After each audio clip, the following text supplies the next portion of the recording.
Welcome to Through the Eyes of a Mystic, sacred, wild, and unfiltered echoes.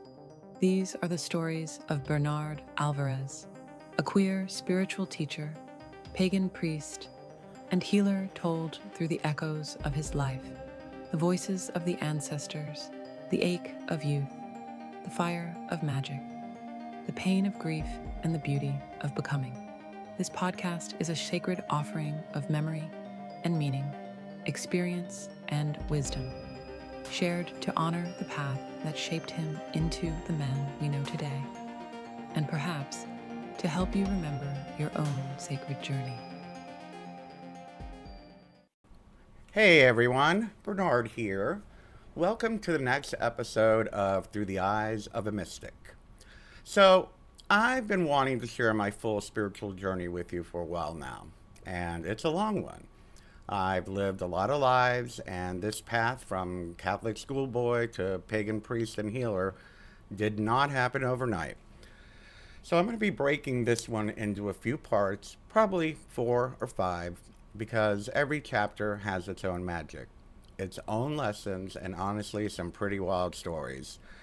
This first part is where it all began, my Catholic childhood, my early obsession with ritual and witchcraft, and the moment that changed everything, my very first vision quest. Let's get started. Some people inherit a path from their families. Mine began as a whisper, a hidden current running beneath the ordinary world. I was raised Catholic, and from as early as I can remember, I was captivated by the sacred drama of ritual. While other kids dragged their feet on Sunday mornings, I rose before dawn on school days to slip into the cool hush of the chapel. The pews smelled faintly of wood polish and candle wax. The incense clung to my hair, to my clothes, to my very skin. The priest would lift the chalice into the air, golden light slanting through the stained glass, and something in me would ache with recognition.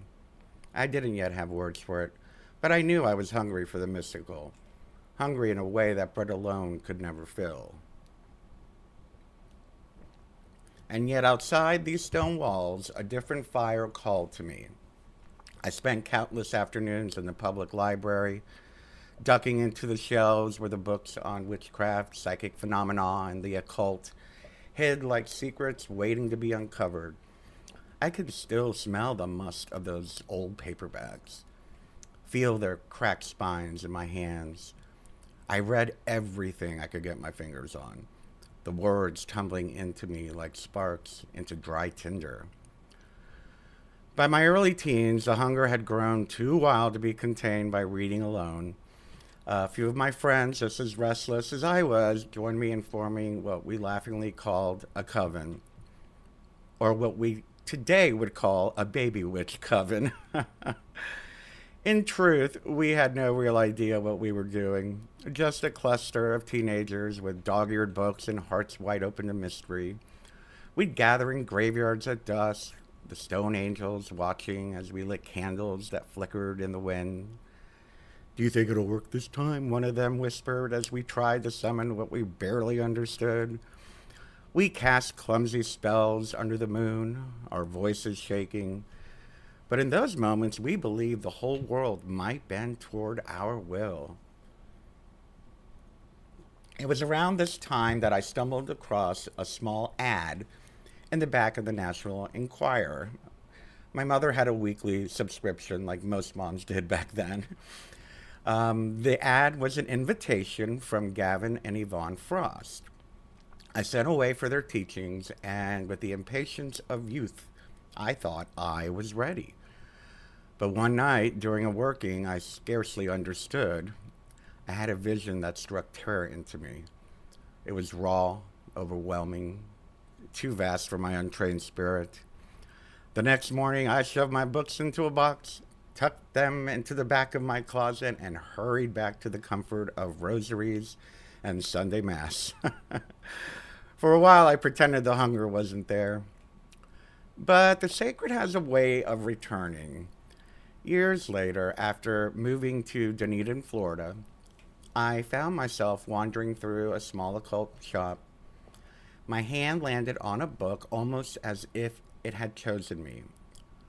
Wicca, A Guide for the Solitary Practitioner by Scott Cunningham. I carried it home, opened its pages, and something in me shifted. For the first time, I read about the goddess. Until then, the only feminine divinity I'd known was the Virgin Mary, distant, silent, untouchable.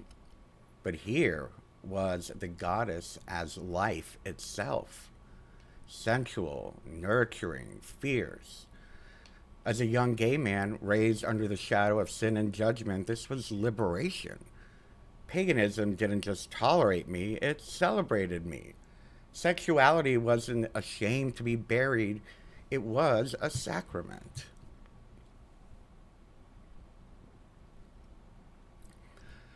I dove headlong into study. I bought every book I could find, enrolled in classes, asked endless questions. My tiny two-bedroom house soon became a temple. In the back room, incense coiled toward the ceiling, candles lined the altar, and I began to call upon divinities with tentative reverence. At first, still fresh from Catholicism, I invoked Jesus and Mary as my God and Goddess, but the deeper I read, the stronger another memory returned, my boyhood fascination with ancient Egypt. Soon, Isis stood at the heart of my altar, her wings outstretched, her presence undeniable. Then the storm came. Florida rain fell in sheets one night, flooding the back room where my temple stood. I was distraught, but worse was yet to come. The next day, our new landlord arrived to repair the damage. I hadn't expected him, and my sacred space was laid bare before him.